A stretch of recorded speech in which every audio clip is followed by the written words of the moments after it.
What a joint. No more hot water. I can still get that job at Remington. $40 a week? We can get by on that. Yeah, maybe you can, but not me. It's too slow, Bart. I want to do a little living. What's your idea of living? It's not $40 a week. Tell me, when did you get this idea? Oh, I've always had it. Ever since I can remember. And if I don't get it one way, I'll get it the other. I didn't think we'd had it figured out that way. Well, so I've changed my mind. I told you I was no good. I didn't kid you, did I? Well, now you know. But I've been kicked around all my life. And from now on, I'm going to start kicking back.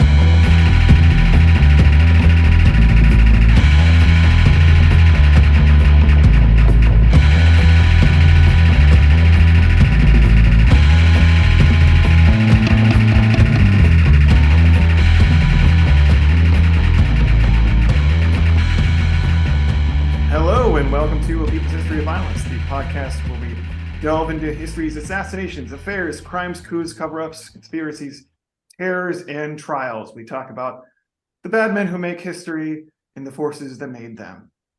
And I'm your co-host, Isaac. I'm your co-host, Peter. I really like that addition, the bad men and the forces that make them.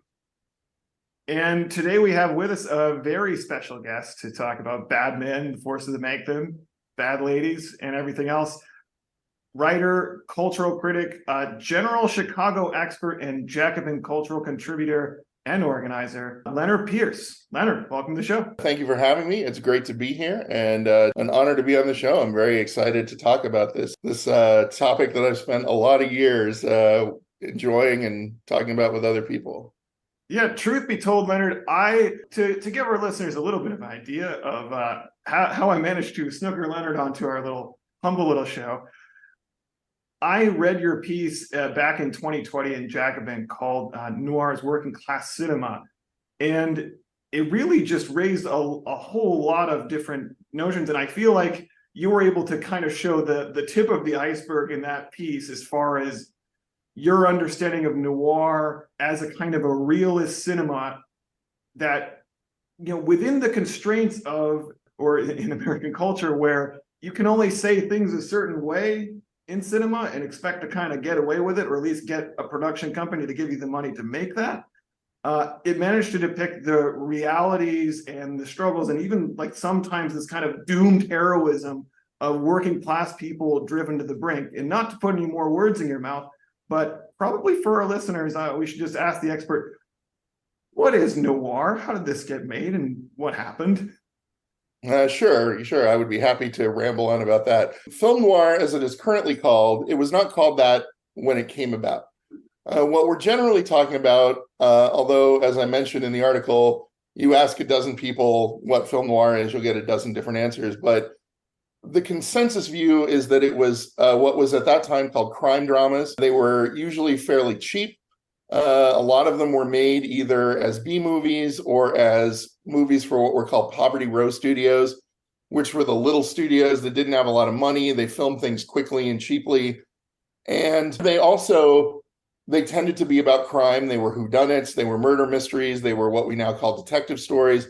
But often the criminal was the main character. He wasn't the protagonist necessarily, but they were often told from the criminal's point of view rather than from the law enforcement, the detective's point of view, or what have you. Period-wise, we're generally talking about movies made right after World War II to about 1960, which is, a lot of critics... interrupt you, but like that's one of the fascinating qualities of this is like you have this period that's supposed to be intensely culturally repressive. In Hollywood, you already had established the Hays Code, which is kind of a privately made industry censor designed to avoid any kind of state interference, but for that reason, it was even more censorious. And these poverty row studios you talk about are able to get all kinds of things, or some things, by the code in these funny little ways, by virtue of the fact that they're making cheap crime movies for...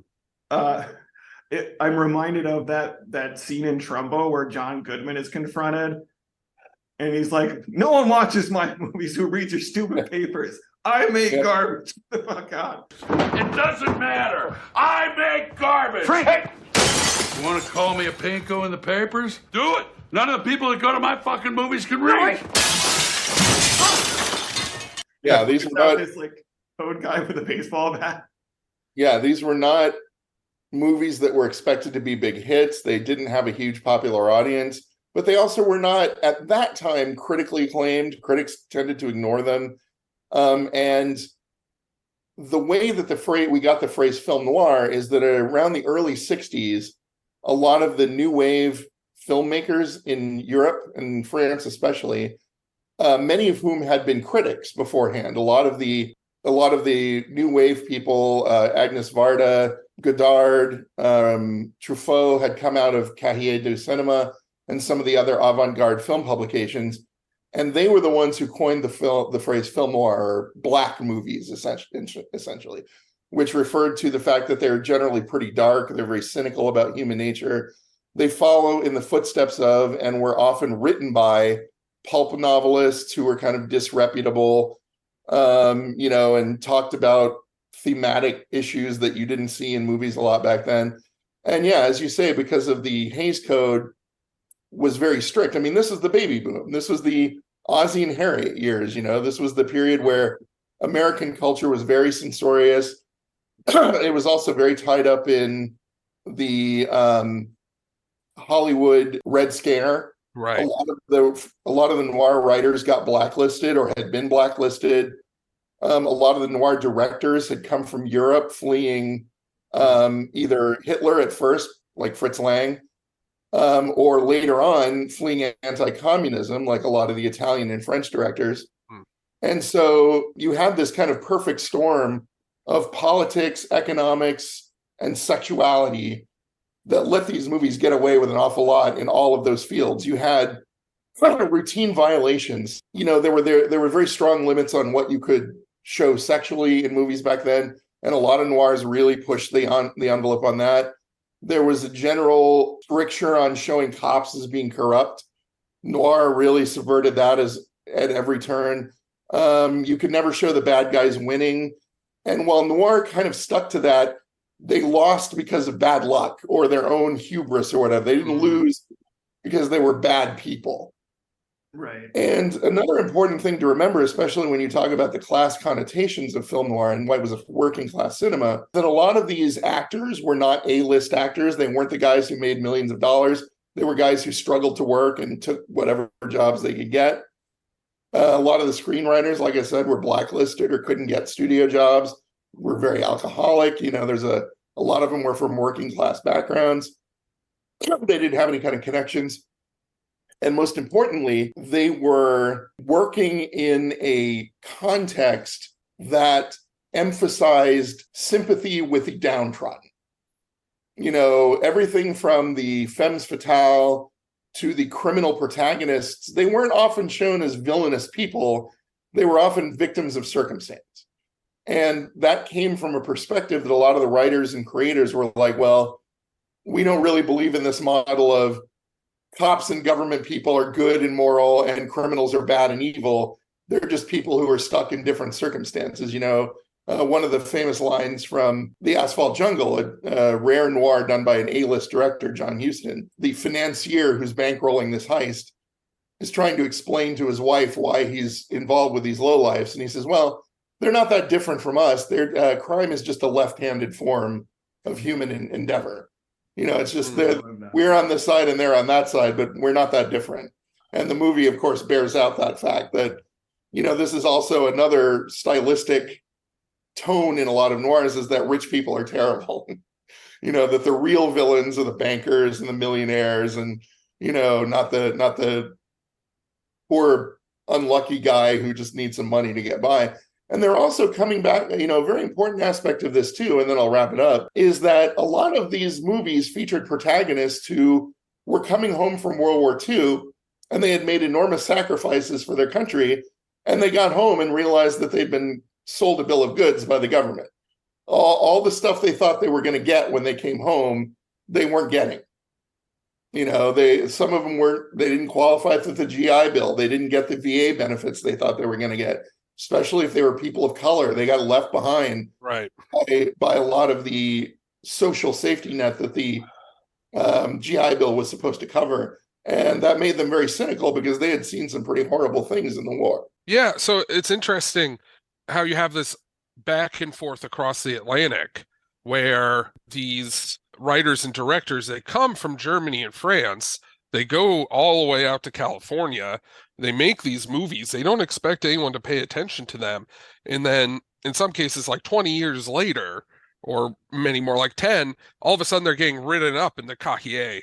That must have been an interesting experience, to say the least.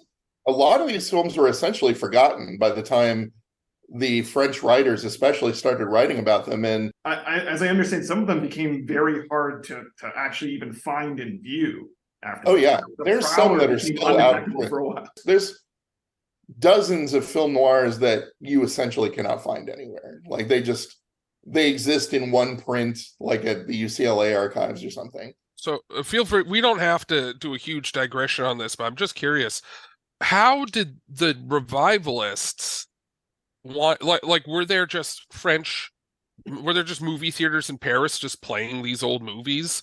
Someone just had them and was like, okay, let's see if anybody wants to see these. Yeah, interestingly, a lot of them got dumped on the foreign market because nobody in America watched them. That makes sense. Yeah, so the French would write about them. They also were huge in Italy. You saw the development of neorealist cinema around the same time. And the area between film noir and neorealism is very blurry. Yeah. And so they started writing about it and talking about them. And so like art house directors and artsy American critics would read about them in Cahiers and go, oh, we'd like to get a print of that. And they'd show them in New York. And that's where people like Scorsese saw them. Bible houses, and they were like, wow, these are so stylistically impressive. They're so interesting. And they really influenced them. And so by the time, outlaw cinema came around in the 70s, you had this generation of directors who had been very influenced by film noir. Interesting. In classic hard-boiled fashion, the people who made it through bad luck and circumstance never managed to pull off their caper. Instead, it just got dumped off in Europe where they became legends afterwards. One thing I would love to, if you would, explore even more is, you mentioned this in brief earlier, but noir, we talk about all these things that they managed to get past the censors. Noir has depictions of sexuality. There's even depictions, although they're very artfully done and pulled away at the last moment, of gratuitous violence that's not quite there, and oral sex that's not quite on screen, and homosexuality that's implied in these subtle and not subtle ways.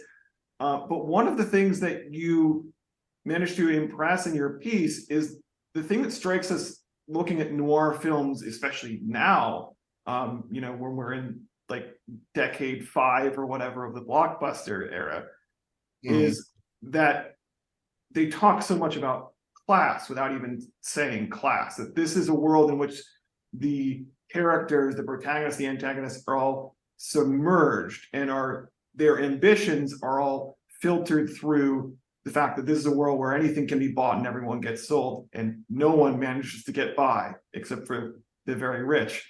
You even say at one point, still criminals were often the central characters. Their motivations were almost always the same. They were poor. Yeah. Again, this kind of goes back to noir's origins in pulp fiction, and a lot of the so-called Black Mask Boys, which were this group of writers who wrote for detective pulp novels in the 30s mostly. A lot of them went on to get Hollywood jobs.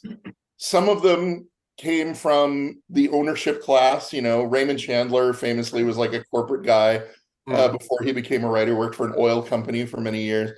And then you had guys like Dashiell Hammett, who had actually been a Pinkerton.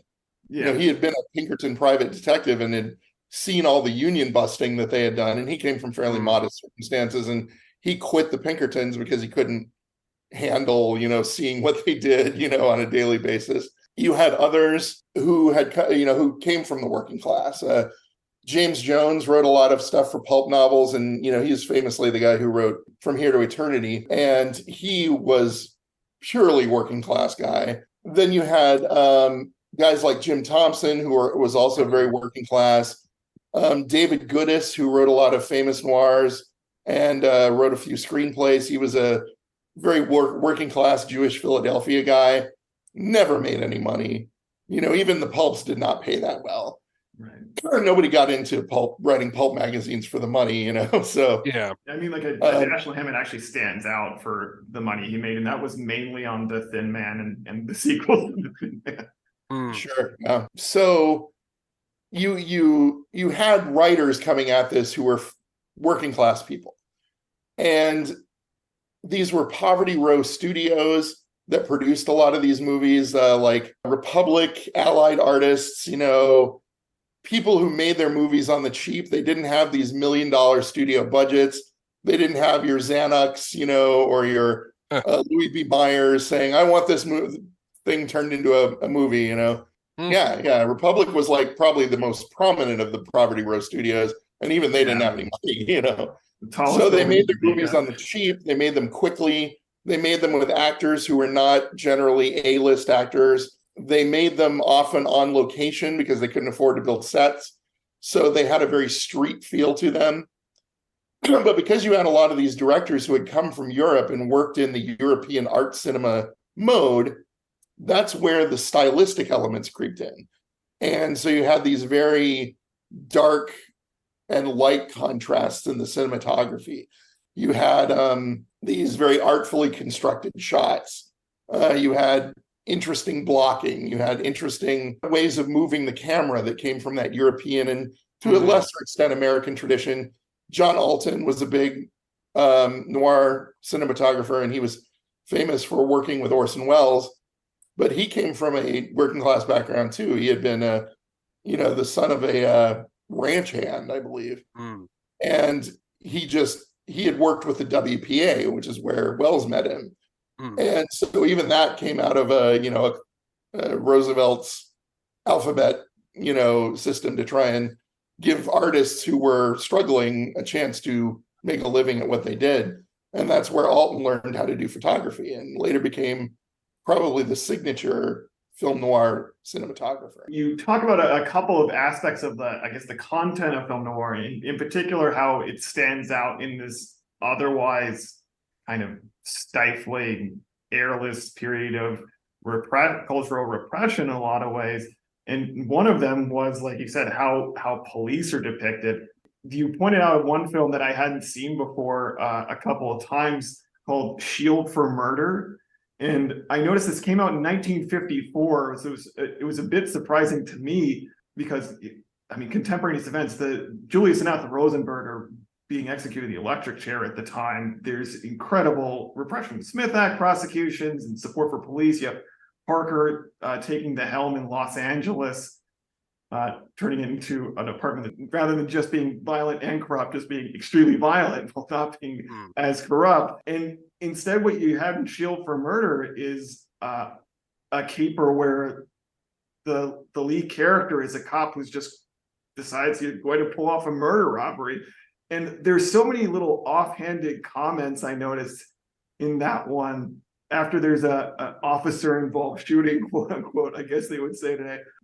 They say, oh, those police, they become a secret society anytime someone shoots them. Yeah. Eddie, I know it's a story. I also know these guys. They clan. Once a cop pulls the trigger, it's one big secret society. Yeah, the cops were not beloved in film noirs. As I say, Raymond Chandler famously hated cops, just hated them. And you also, this is a way of ducking the code because the Hays Code said you can never show cops as being anything but pure and clean and on the up and up. You can't show cops being killed. You can't show cops being crooked. Well, film noir was like, screw that. The people involved in them were way too familiar with the way cops behaved.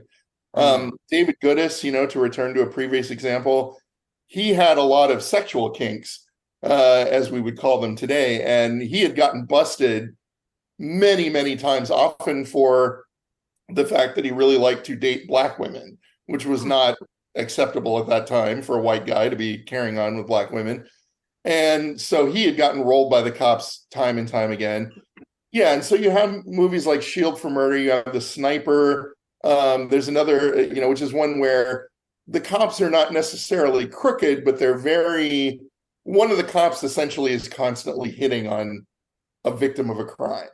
He's like, oh, I know these ladies, they get, somebody peeps on them and they want a man to protect them. So basically it's implied that he goes around finding women who are victims of sex crimes and romancing them by promising to protect them.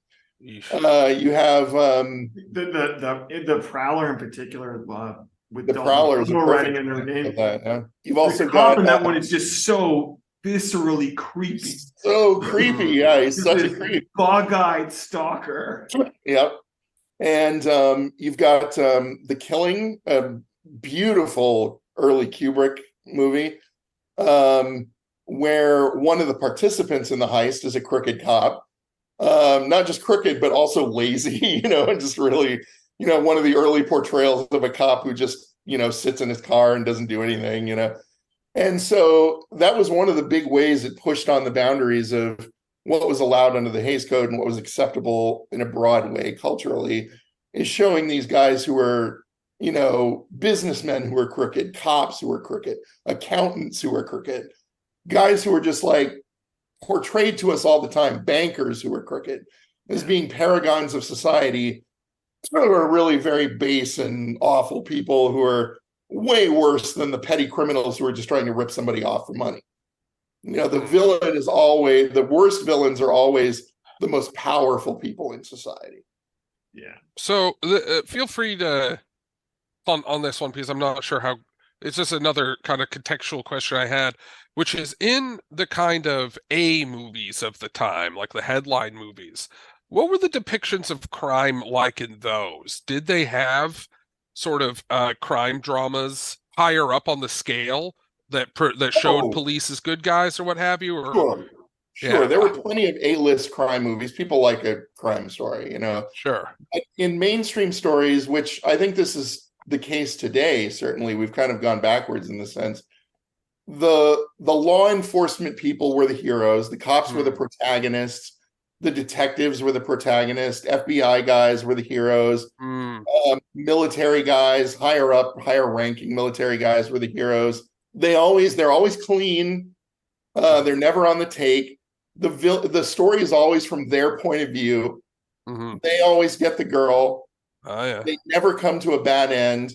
And in noir, the villains always come to a bad end. Right. So it's often about them, the criminal. And, the good guys didn't drink, they didn't curse, they didn't carry on with women.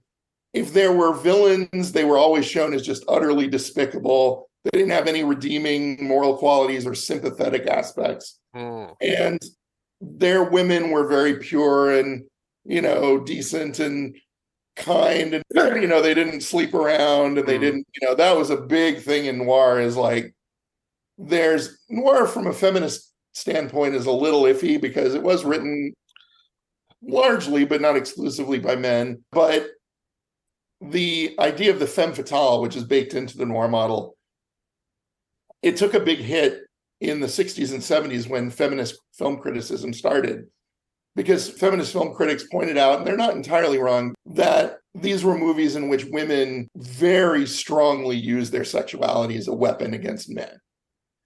But I feel like that sort of ignores the fact that the women, at least in film noirs, a lot of them were given agency. They at least were something other than a girlfriend. They wanted something. You look at a movie like another one of my all-time favorite noirs, Gun Crazy, from 1950, which is about this guy who grows up as a crack shot. He goes in the army and becomes, this really badass killer because he's such a good shot. But he doesn't like shooting. He's kind of a timid, weaselly guy. And he comes back to his hometown, and in a traveling carnival show, he meets this woman who is the crack shot. She's the Annie Oakley type in the show. She's a trick shooter. And the entire sexual tension between these two is sublimated through the act of shooting in the movie, because they can't become screwing, right? So they have to show him shooting. And he is just, this movie is so intensely horny, He is obviously just on fire. They're just so hot for each other. And the sexuality in it all comes from the fact that She works in a carnival. She's had a bad life. Has been abused and shit on by a wide variety of every man she's ever met. And she meets this other guy who can shoot. And essentially she says, let's become bank robbers. And he goes along with it because he's really hot for her. But she wants to do it because she's been, she's working as a carny. She's been constantly abused by every man who's ever, and she like makes it explicit. She says, there's a line that says, I've been kicked down my whole life and it's about time for me to start kicking back. So does anybody watch any of those old-timey, A-level boring movies that you're talking about? Do any of those pass the test of time? I think so. I mean, there's some of them. Westerns, I guess, are basically, but yeah. Yeah, where this gets to be like these other movies in the time are like basically like the predecessors to like the Jack Webb, like right, almost. Sure. Or NCIS. Yeah, well, same. Yeah, right. I mean, people again always have a taste for crime dramas. Some of the better ones have held up. Where you really get a gray area, I think, is in detective stories. A lot of people will argue that detective stories are not film noir because the protagonist is he's not necessarily a law enforcement agent, but he's on the side of the law. Frederick Jameson, the Marxist culture critic, wrote an amazing book about Raymond Chandler. And in it, he makes the very interesting argument that a detective is not just not a law enforcement agent, even though he's kind of on the side of the law, but that the reason a lot of these writers picked detectives as their protagonists is because they exist in both worlds. If you're a cop, you have to obey the law. If you're a private detective, you can kind of bend the law. And private detectives can go to a rich person's house, but they can also hang around with lowlifes. They know people who are law enforcement agents, but they also know people who are criminals. They exist in almost every milieu of society. They cross class boundaries. And they can have an agenda that's entirely their own. Or right. That's very murky. Yeah. So he argued that a lot of detective novels are picaresques, the form of story where this character just travels amongst society and sees all kinds of amazing things. And picaresques in the 19th century were about, oh, this guy's hanging out with farmers. Now he's hanging out with aristocrats. Like Candide, for example, is a great example of a picaresque. It's just one character kind of traveling through all strata of society.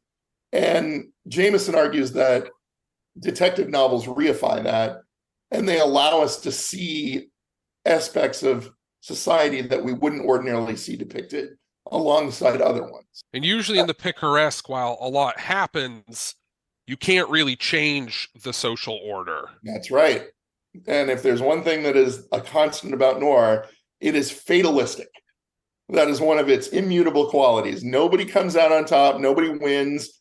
Everybody is doomed, no matter how, as they say in one of the all-time classic noirs, Detour from 1945, a pure poverty row picture made for about $500 over a week's time. The protagonist says, no matter which way you turn, fate will stick out a foot to trip you up. And that's the essence of noir right there, is like, nobody's getting out of here alive. Everybody's going to start out right where they end up right where they started out. And that fatalism is also a very strong quality of the picaresque. It's like, this is the way the world is. And you can push against it. You can see as much of it as you can see, but you're never essentially going to leave your station. Yeah, James Ellroy is fond of summarizing film noir as saying it's the entire film trying to tell you you're fucked. Yep. One thing you actually bring up, and not as a way of contrast, but as kind of parallel, and we've mentioned already a little bit in this conversation, is the kind of parallel genre of Italian neorealism, which addressed a lot of these, but in a much more highly and overtly politicized mode. Could you talk about that a little bit for us? So Italian neorealism, which is another term that rose years after people had stopped making that kind of movie. It started around the same time, right around the end of World War II. In fact, one of the essential neorealist films is called Rome Open City. And it was done by Rossellini right as the Germans had left Rome. Like, he was filming it when it was still occupied by the Nazis. And Rome Open City refers to the fact that Rome became kind of a free city after the Germans left and the Americans started coming in. But what happened in this period, which is again roughly the end of the war to the end of the 1950s, is there was a big reckoning in Italian society between the people who had collaborated with Mussolini and his fascists and the people who had not. There was an enormous amount of poverty because the Nazis essentially destroyed the city. They stole everything. Allied bombing wrecked a lot of their infrastructure.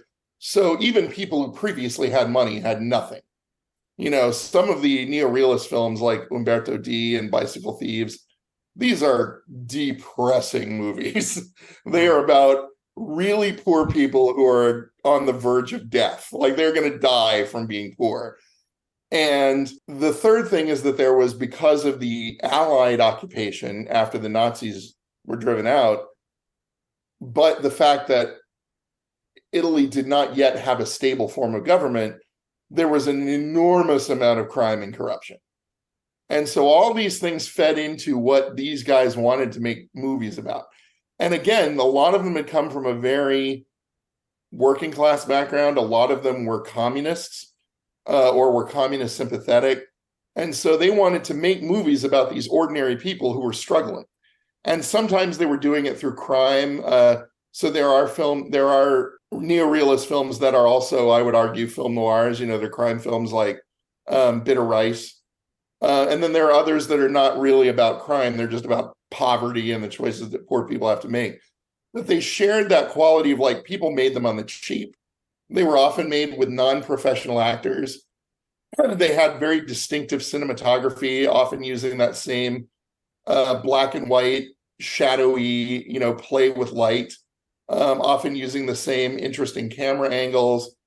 Very stylistic qualities were very similar to film noir, and their concerns were very similar to film noir to the extent of almost crossing over into that field.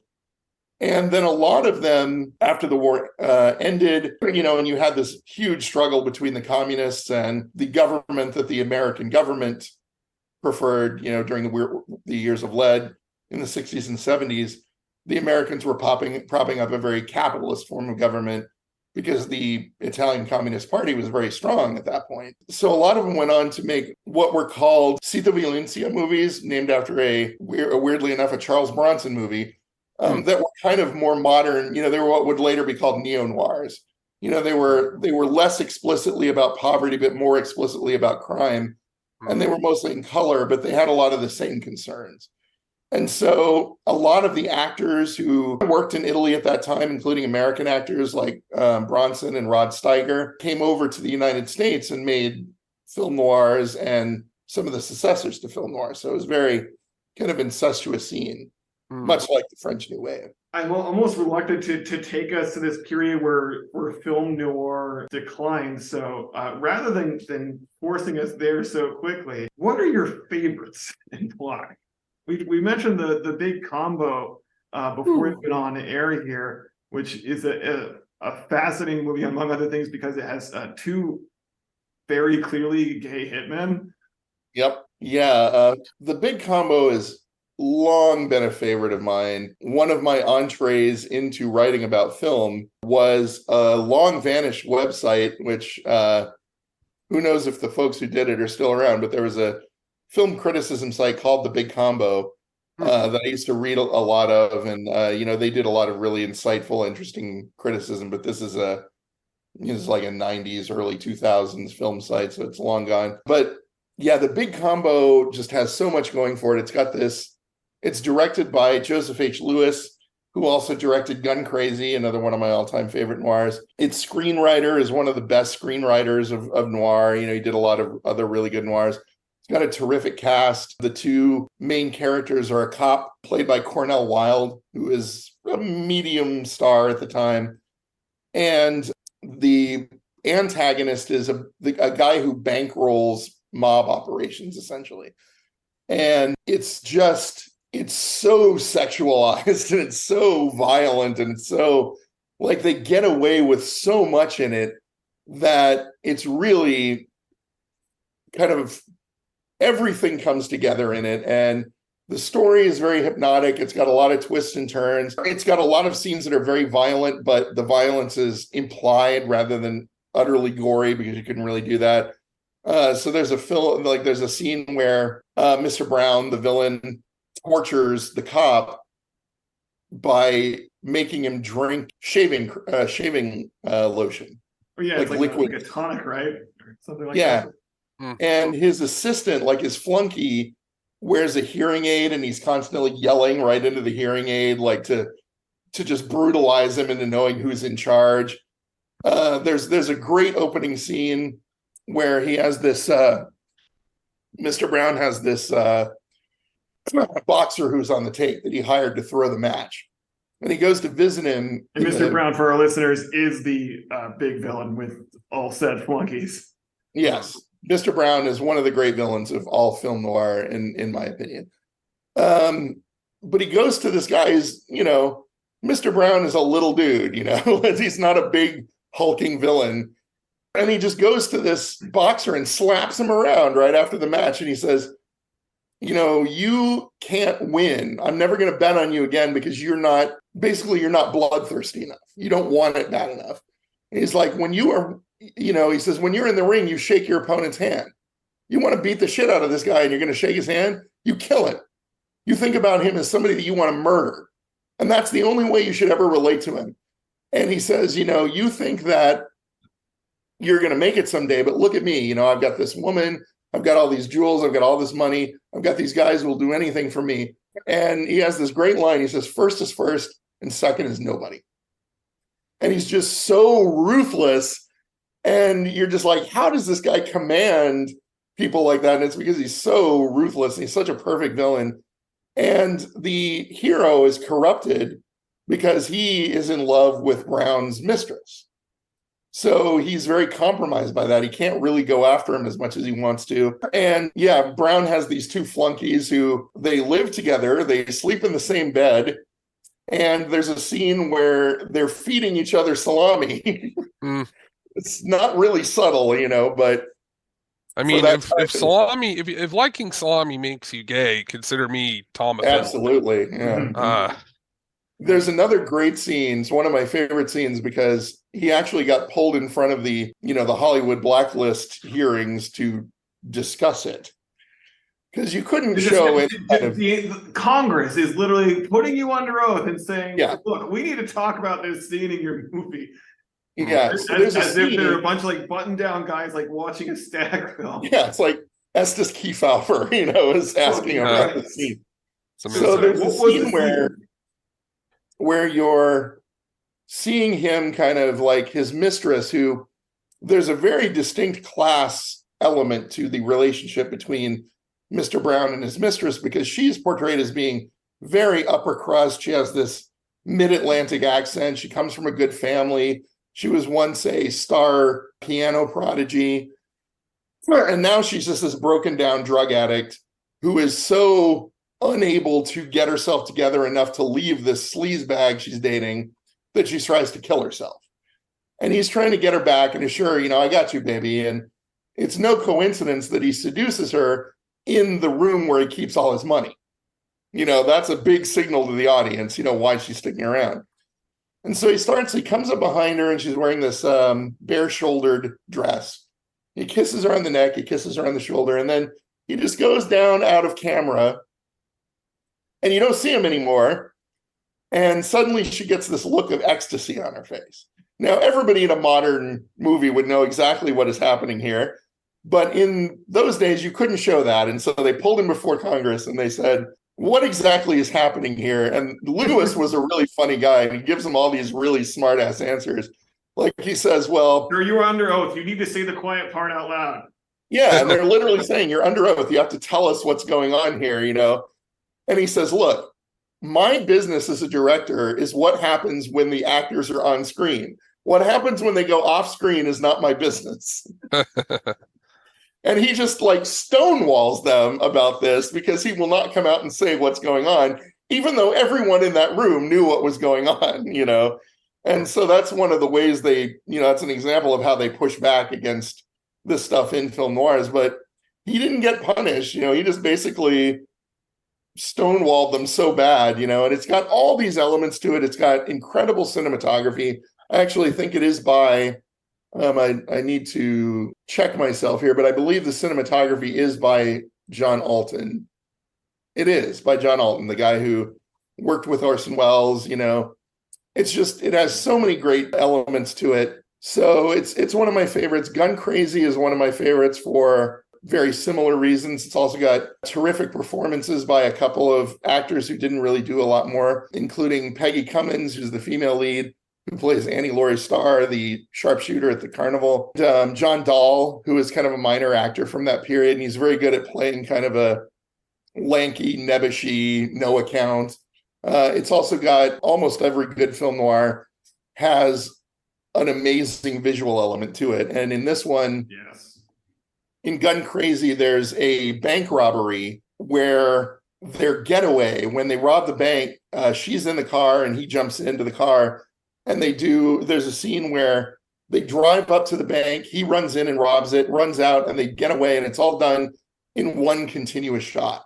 And all the dialogue is improvised because the director was like, just have fun with it, you know, basically like say what you think your characters would say in the scene, and it's just electrifying. There's almost a sense in which, when you describe the production of these films, in which they almost seem like they are desperate film noir capers in and of themselves.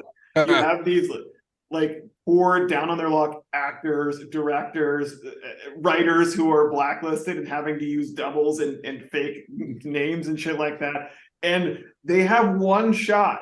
Yep. Most of the time. And they have nothing to lose. Like a lot of desperate characters are like, well, I might as well do this. Nobody cares, you know. It's not like maybe I'll get in trouble, but my career sucks anyway. So I might as well try something different, you know.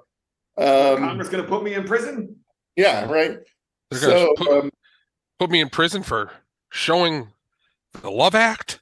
Yeah. Asphalt Jungle, which I think is a near perfect heist film. The Killing, that early Kubrick that I think is really amazing. Detour, the 1945 film that's just cheap as anything, but just so every moment of it is so suspenseful and tense. The lead character is the world's biggest sad sack, you know, like you're almost rooting for him to get shit on more because he'll just take it, you know, he's just a real chump. And film noir is not kind to the chumps of this world, you know. There's some that are really, there's one called Hell's Half Acre, which is really interesting because it was filmed on location in Hawaii, along with some really amazing location shots and a pretty strong narrative.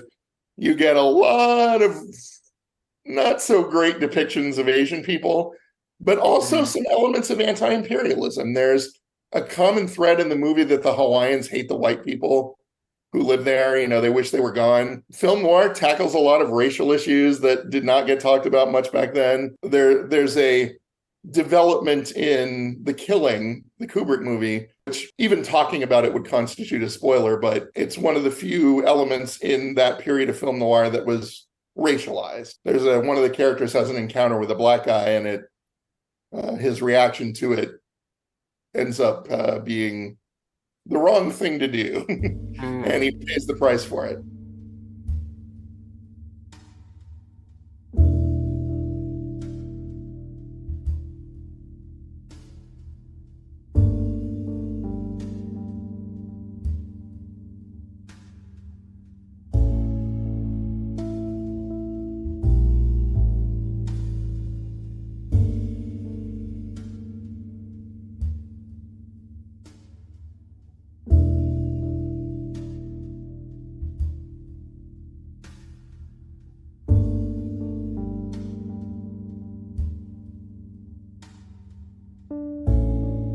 I figured he couldn't lose. I put it all on his nose.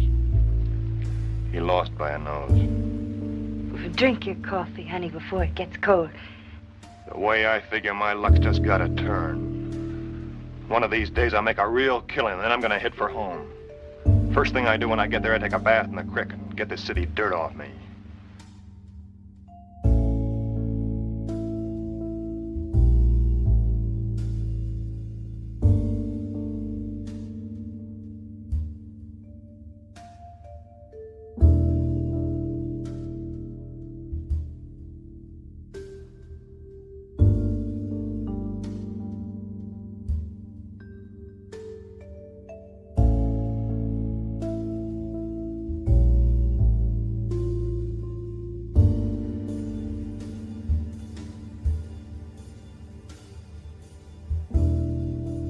There's also some. I think it would be remiss of me not to mention this because it's something that's important to the role of women in film noir. There's an actress named Ida Lupino, you may know. She was British, but she lived in America a lot of her career. She later ended up doing a lot of American television. She was in Columbo a lot, but she was one of the few women in noir films who went on to have creative control in films. And she actually is the only woman who ever directed a classic era noir film called The Hitchhiker. And it's based on a true story about these two hunters who are driving home from a hunting trip, and they pick up a hitchhiker, and he turns out to be an escaped serial killer. Most noirs were not about serial killers. I would make the argument that the serial killer genre displaced film noir. That's why a lot of critics place Psycho as kind of the death knell of film noir. But she was right. I feel that is entirely in keeping with like what's become an ongoing thesis of this show, that psychologically heavy, serial killer heavy, psycho killer heavy, true crime has displaced a whole range of thinkings about crime from 100% right. Yeah. I'm with you on that totally. Yeah, the modality of portraying criminals has almost entirely switched from a class-based one to a psychology-based one. You know, that these people are just born flawed and they're evil inherently and they do things because they're insane. You know, or a trauma version of the same thing. Sure. Right. That's kind of the gentler version. They were okay, then they had a trauma, and now they're messed up and doing this stuff. There's a couple of film noirs that kind of attempt to address psychology and things like that, but they're generally not the best ones. They're more like interesting examples, you know, like, oh, here's a movie where the criminal goes to see a psychologist, you know, or a psychiatrist. But anyway, Ida Lupino made this great movie called The Hitchhiker, and it's about these guys who pick up a escaped psychopath, you know, and it's kind of a bottle episode sort of movie. It all takes place in their car. Oh my God. You know, it's very tight, super suspenseful, great performances. The villain, who is just played as this terrifying psychopath, is the guy who played, I don't know if you were all familiar with the old Perry Mason TV show. A little. The guy who played Berger, the prosecutor who Perry Mason always beat in court, was the villain in that movie. Oh, amazing. Yeah, if you watch a lot of 50s, 60s, and early 70s TV, you see millions of people from film noirs. Yeah, what experts know is much like Munch, there's actually a continuity, and the prosecutor from Perry Mason is the serial killer. Yeah. So one of the things you have talked about before, Leonard, is the depictions of violence in film noir, and in particular how to say without saying, in so many ways, the horrors of war that you couldn't talk about, that people came back from, to a society where that it did not remotely reflect or comment on that. It was just something like stuffed down, but it's still there. Yeah. I mean, the same way that film noir was very good at depicting sexuality without really depicting it, talking about corruption without really talking about it, film noirs were made from the end of World War II through the Korean War and right up until we started getting involved in Vietnam. So a very common thread in them is the experience that, especially working class guys who were grunts, you know, they weren't officers. They came back from the war and they were fucked up. You know, they had PTSD and nobody really knew what that was back then, or they didn't talk about it that much. You know, it was considered kind of unmanly to talk about the fact that being in the war had given you neuroses.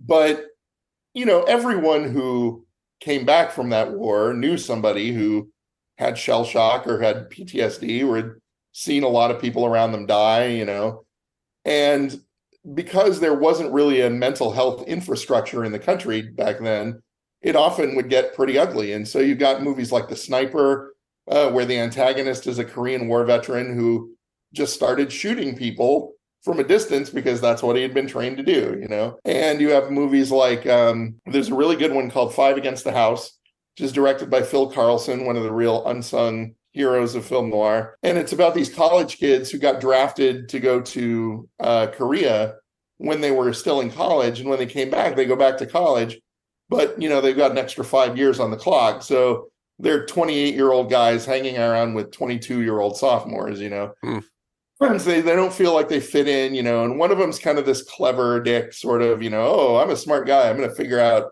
the score. And they all go to a casino for some, for a vacation. And one of them figures out how the casino's money shifting, how they get the money from the floor to the safes is through this kind of conveyor belt system, which is based on a real thing. And he's like, I bet I could figure out how to steal that money. And he's not really serious about it. He's just like, look at how smart I am. Mm-hmm. But the other guys are like, oh, why don't we try it? And one of the guys is this guy he's a hothead. That's what they used to say about anybody who was really essentially hair trigger violent. Oh, that guy's a real hothead. But he clearly had PTSD. Like, he was angry all the time. He got triggered by loud sounds. He was nervous all the time. Like, the girl he was dating couldn't relax around him because he was likely to jump behind a bench or something at any time. And he also would get into fights over nothing, no provocations. And now we would see that guy, even back then, people saw him like, oh yeah, that guy's got shell shock. He must have seen some shit in the war.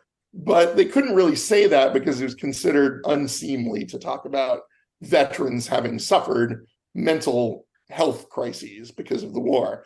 And so they do it through all these uses of euphemism, just like there's another great one we were talking about is called Underworld USA by Sam Fuller, where this kid sees his father is like a low-life bookie, and he gets in trouble with a mob, and the son sees him get beaten to death by some mob goons, and that really traumatizes him. And we see it, but we don't really see it. All we see is the shadow of it happening. And, it's kind of that kind of shadow play, both literally and metaphorically, is how film noir got away with a lot of things. They use so many different ways of depicting and even drawing out the horror and the inability to get away as an observer or a victim or a potential victim without actually showing the violence itself. And this isn't an apology for you know what, did better under a more repressive time, so we need to bring repressive times back so people can transgress. But I feel like and this is in keeping with your criticism, Leonard, is that these were directors who were also trying to find every way they could to depict the everyday struggles and violence and corruption that they saw in the world. Yeah, it was art at that time was extremely sanitized, and they had things they wanted to talk about, and they were going to talk about them. And if they had to skirt around these rules and moral codes and everything, they were going to do it. And I mean, it's certainly it's no secret that a lot of great art, emerges out of repression. But it was just, like I said, it was such a perfect storm of sexual, racial, economic, political repression all coming together to really make for this very neat, clean kind of art.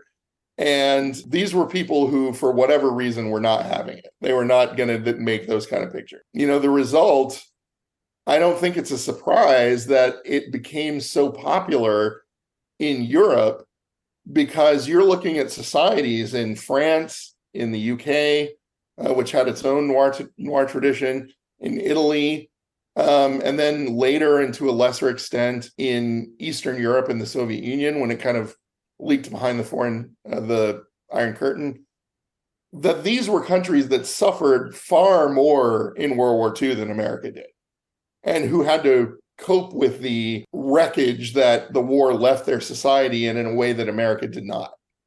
that they were living in cities that had to be rebuilt, that they were dealing with corruption and violence that were not just economic, but political in nature, and I shouldn't leave Japan out of this either. There was a lot of great Japanese noirs, and they were in the same situation. A lot of these movies were made when Japan was still occupied by the Allies. And, they were making crime films about crimes that were being invented at that time. Stuff like the black market and smuggling and like providing women to the Allies, like prostitution and things like. And so, they were talking about this in film because they were living in a society where the Americans and the pro-American elements of the Japanese society would not let them talk about it openly.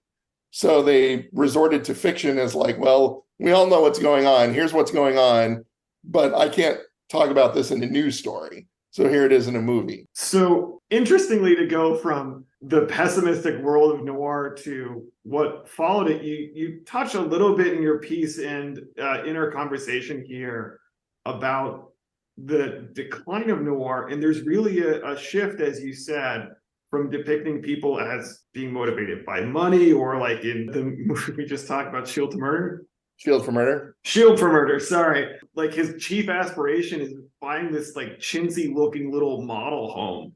Yeah. The main character. And that's why he's willing to kill multiple people.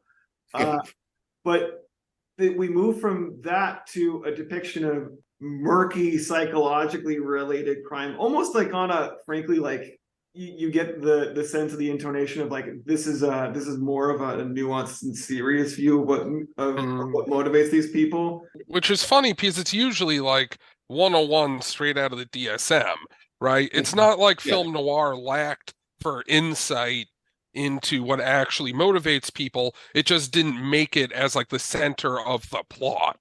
Or a morality play. Right, yeah. So why did we have this shift in the kind of the cinematic depiction of crime and violence from film noir, at least at the bottom end, to what followed in the 60s and 70s? Yeah, I think there's no easy single answer. I think it was a concatenation of a lot of things that happened both in America and in Hollywood at the time. The 60s were obviously a more optimistic era in a lot of ways. We thought, we understand psychology now. We're a more liberal, permissive society. Freudianism can be talked about. We have all these miracle drugs now. The future is bright. The human potential movement was arising that said, we can perfect humanity. And so film noir is, if it's nothing else, it's fatalistic. It's like, this is the world, the way the world is, and it's doomed, and you just got to figure out some way to ride the wave. And the 60s didn't want to hear that. They wanted to hear like we're headed for a time of peace and prosperity and happiness for everyone and racial harmony and equality. A lot of it also, there were economic factors. The Poverty Row studios kind of disappeared. They couldn't make it. They could not compete with the big studios. And more importantly, the big studios started taking chances, especially in the 70s. Late 60s and early 70s, you saw the rise of a lot of, the maverick directors, the directors who were like taking chances and doing really artsy stuff. And the studios, much like the music studios, music business in the late 60s and early 70s were like, I don't know what the kids like. Let's just put this out there and see if they like it. The movie studios were doing the same thing. They were like, I don't know, like, sure, let's do Easy Rider, let's see what the kids think of that, Okay. So you didn't really get, directors could go to a studio with a pretty wild idea and get it accepted, and American morals were shifting. So they were willing to see more explicit sexuality, more graphic violence, more open psychology, more direct treatment of, class and economic issues. And also, the generation of creators that made noir were aging out of the business. Some of them died. A lot of the actors from that period were getting old. Others had become too respectable. And then some of them had just completely dropped out. Sterling Hayden was the guy who appeared in a ton of noir movies. He started out doing Westerns and kind of mainstream movies, and he was, very big, handsome guy. And they used to call him the Swedish Golden God because he was so handsome. But he didn't like doing the kind of movies they cast him in. He started looking for interesting work, and he did a lot of film noir. And then at a certain point, he got fed up with the whole Hollywood system, even though he had made a lot of movies and made a lot of money. And he wrote this really amazing autobiography, which I wouldn't necessarily call Marxist, but he basically said, what does a person need in life more than a place to live, interesting work, and a grave, basically. And he had fought in World War II. He did a lot of anti-fascist work. And he actually, when he was in the army, he smuggled weapons to Tito's partisans. Oh, wow. Yeah. And he led this amazing, interesting life. But at a certain point, he just said, yeah, I made enough money. I don't want to do this anymore. And he just quit. He bought a boat and he sailed to the South Pacific. And he's like, I'm done. I'm done with society now. And he eventually came back because he wanted to see his kids again. So he made a big comeback, which you may know. He played the crooked cop in The Godfather. Oh. Yeah. He was also in Was he also in Dr. Strangelove? He was also, that was the last Yes. big movie he made before he quit and fucked off to the South Pacific. And then wow. The Godfather was the first movie that he did as a comeback.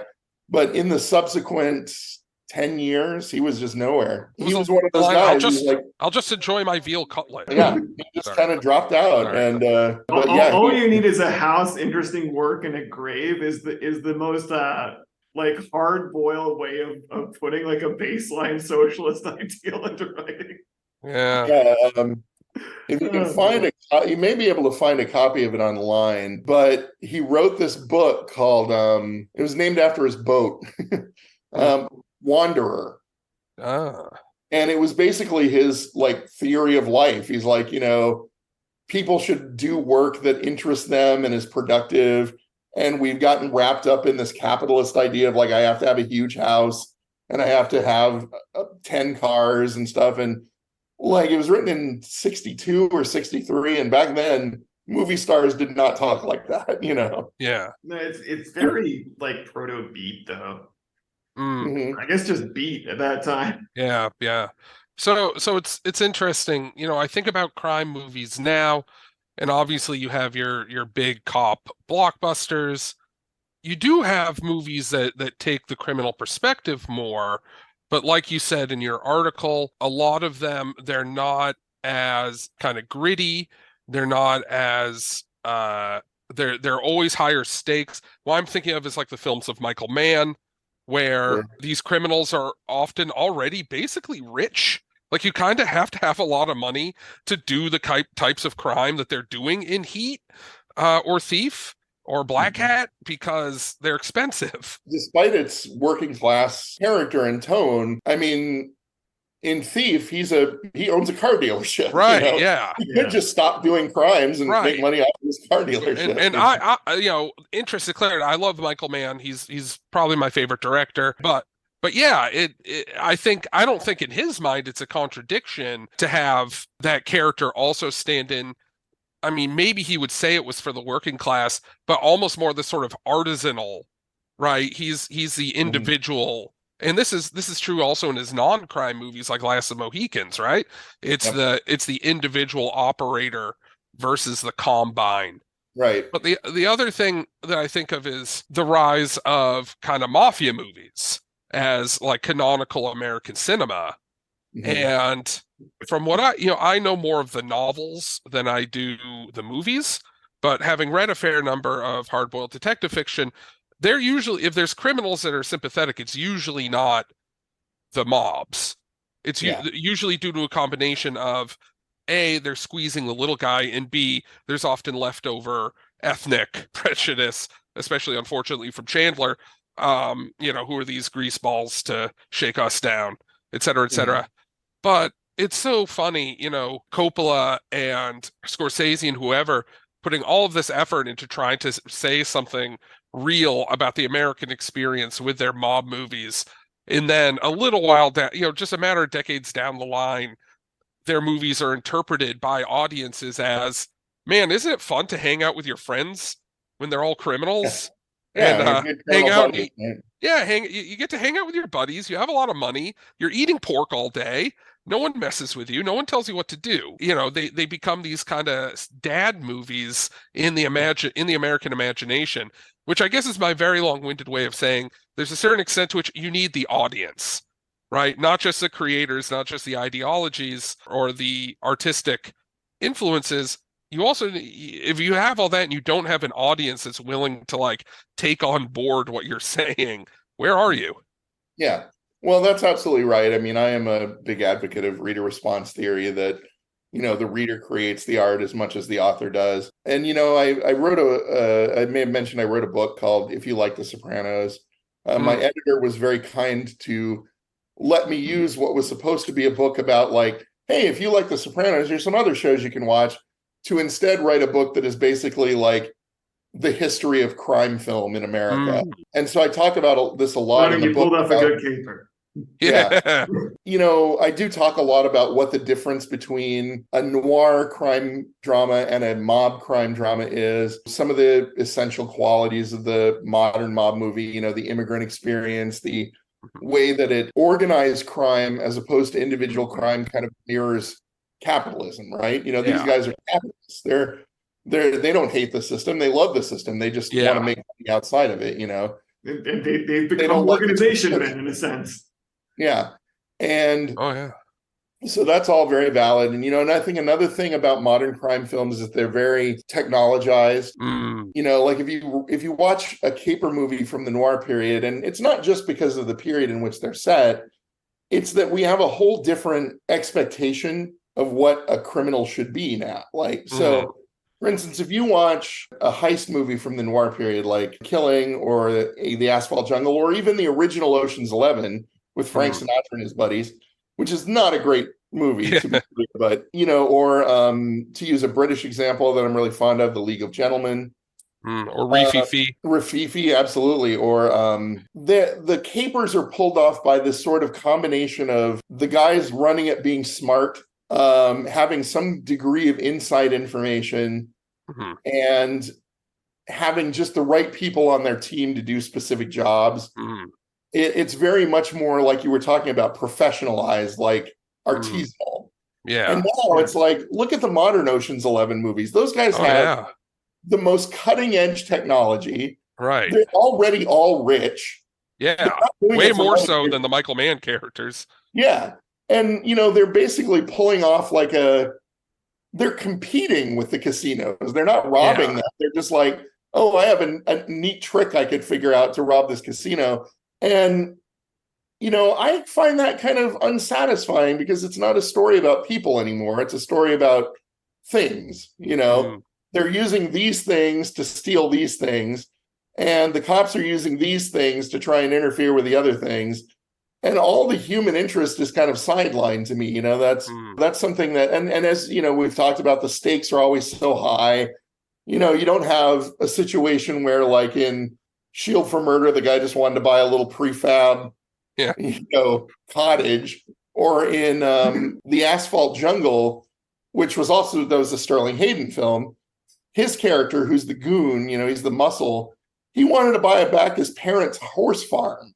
You know, they lost it to the tax man. And so he's like, I just want my farm back that I grew up on. You know, and what does Danny Ocean want? He wants to pull off a $250 million heist. Right. You know, and get his wife back. So inhuman to me, you know.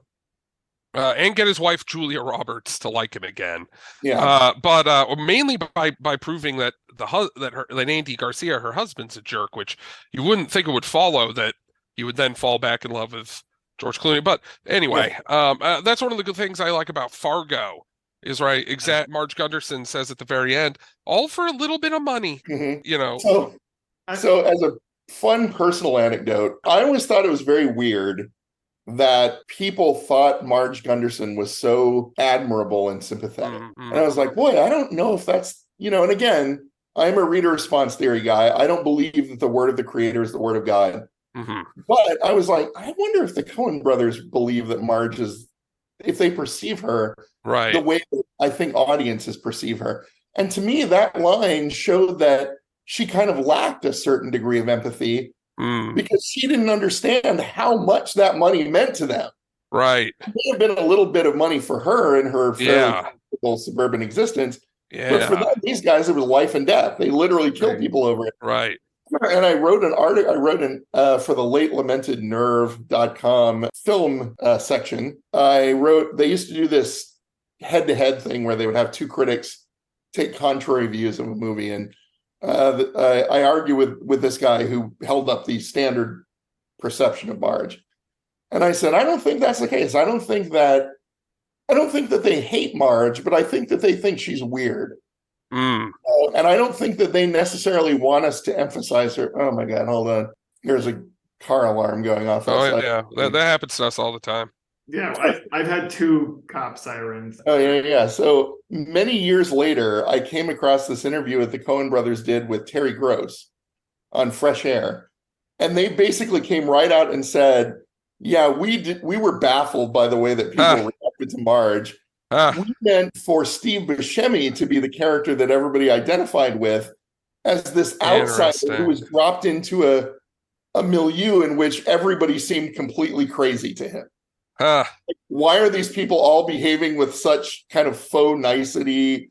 Why do they seem so abnormal to me? And so they were like, we didn't get why people like Marge that much. We thought she was kind of a simpleton, and everybody should have been paying attention to Buscemi's perspective because he was the only one in the movie kind of acting normally.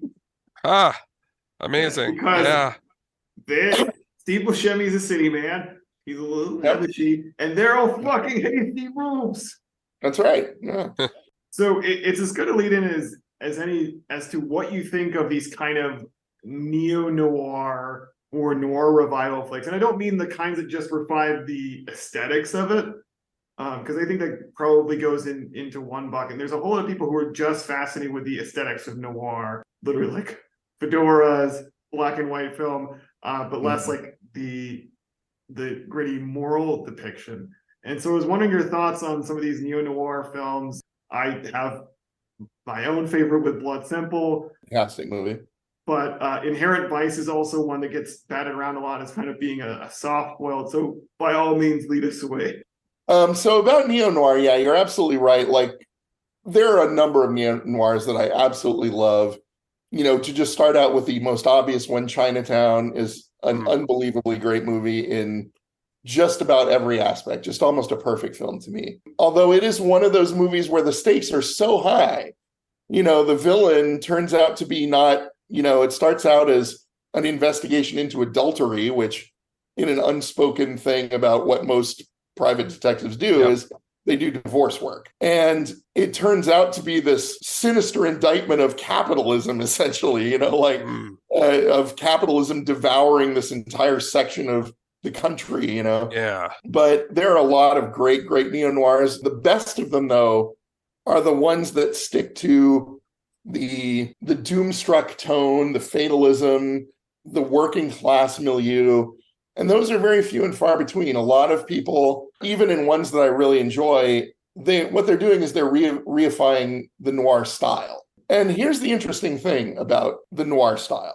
And this is one of the reasons why I always say that, with a lot of critics, that noir is a period, it's not a style, is for all the ways that noir is realistic, that it deals with working class people, it has a more realistic view of criminals, it's a very socially aware kind of storytelling. It's also absurd. There are so many things about it that are ridiculous. Like the hard-boiled dialogue, that kind of, she had a smile like a brick going through a plate glass window. Nobody talks like that, especially petty criminals. Nobody does. That's very literary. Those are all very literary flourishes. And they make noir extremely distinctive, but that's not realistic. A lot of the caper movies are just not realistic. They would not happen. A lot of the plots in these movies are very unrealistic. So making a good noir is about finding the balance between the realistic elements and the unrealistic elements. And I think the best ones do that. I feel like the absurd elements and the kind of like taking you out of reality dialogues and a lot of like contrived twists and turns, like it would not be a good, or what brings into focus or allows these other realistic elements to exist. Sure, you have to have a good story. Like, if you just tell a real story about some petty criminals meeting their end through their own hubris, it's going to be a bummer, like it's not really going to be that appealing because it's just sad. But one that I think really pulls that off well, that's a fairly recent neo-noir, is Brick by Ryan. And the gimmick behind that one is that it's a really hard-boiled film noir that's set at a high school. Yeah. And that sounds so dumb. It sounds so bad. But he finds that balance between the realism and the emotional power and the absurdity of what's going on, where instead of meeting with the chief of police, the detective is meeting with the school principal. He pulls it off with surprising amounts of balance, and the end result is really terrific. It's back before people got sick of Joseph Gordon-Levitt. Yeah, yep. Because it's very divisive. Some people really cannot. I see where they're coming from. Among other things, like the plot is just a complete pastiche, like literal references to even, I don't know film noir that well, but I recognize several of them. Maltese Falcon in particular, but Sleep to a certain extent. Yeah, Big Sleep. But so I can see why they don't like it, because it is like Leonard says, ludicrous, but also I still enjoy it. What can I say? Yeah, it scratches a very particular itch. There's a guy named James Foley, probably best known for doing Glengarry Glen Ross, who did some excellent 80s and 90s noirs, including At Close Range and After Dark, My Sweet, which was an adaptation of another Raymond Chandler story. I think Andrew Dominic does some really terrific modern neo-noirs. He did Killing Them Softly. I was wondering if I could throw maybe one or two curveballs at you towards the end here, Leonard, before we take up too much of your time. So I don't have like a good connection of this to your thesis of like this parallel of neorealism being this like parallel, like homologous genre, but I'm very interested. There was this like transition in Italian cinema, like kind of similar to how we moved to psychological characters here, between like the pulp, like they call it like a poliziotteschi in Italy, to like these giallo films, which were literally like the pulp film, but they're all about like, I am a psycho obsessive killer, or there is one. It's highly stylized. Yeah, giallo is not really my specialty. I know it's a favorite genre of a lot of people. I don't know a ton about it, but it did follow that period in the 70s, and 60s where they were making a lot of really hardcore, hard-boiled cop films. And yeah, I mean, you see some spillover in personnel between them. A lot of the same writers. In fact, the Italian screenwriting community is crazily incestuous. Like, you look at almost all of the good Italian films from the late 40s to the early 70s are written by the same people.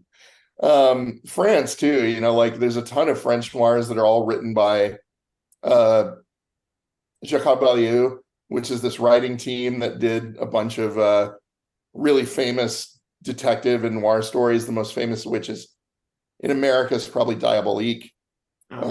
So a lot, just like in America, a lot of this stuff came out of the same writers.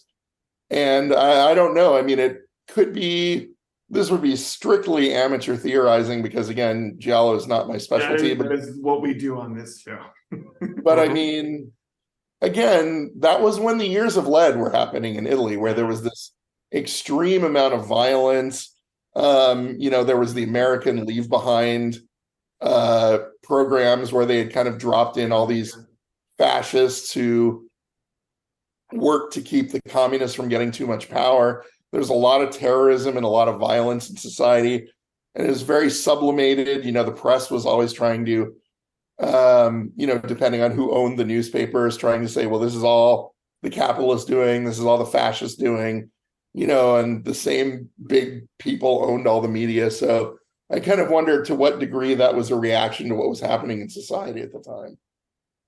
Yeah, I mean, the realism of neorealism or of noir might not see things on the ground got so unreal.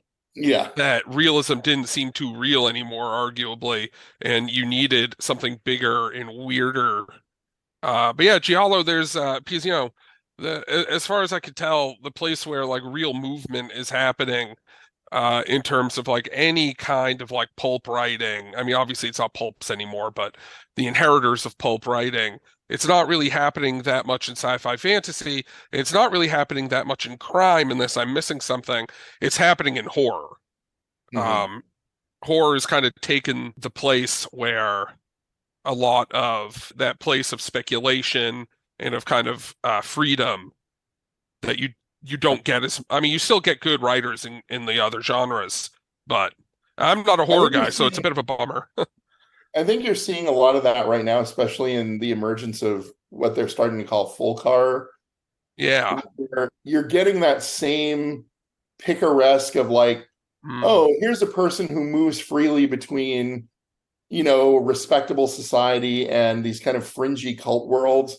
I think you saw that in, I'm drawing a blank on it, the film where they investigated the Swedish. Oh, Midsommar. Yeah. Midsommar, yeah. Like, they kind of use the graduate students as the detectives in that story, right? Never a good idea. Yeah. Nope. Yeah, I think that if I do have a thesis around modern horror, it's, grad students will never fix anything. Well, thank you for joining us, Leonard. I'm all out of questions. Yeah, we're this has been a great talk. Well, thank you so much for having me. I am always happy to talk about this subject. It's something I really love, and the tendrils of film noir, both from the creators, the actors, and the kind of work that they do, spread out so far into American entertainment that, even though I think a lot of people really don't know much about it anymore, it's so old now, most of it's in black and white, most people don't care about it. It still reverberates in our culture in such a big way. And I think that's why it's still important. And especially if you're of a leftist tendency, it talks about so many things that just do not get talked about in popular culture. So, all right. Sorry. Thanks again for coming on, Leonard. We would love to have you back. And to our listeners, thank you for tuning in. All right. See you, folks.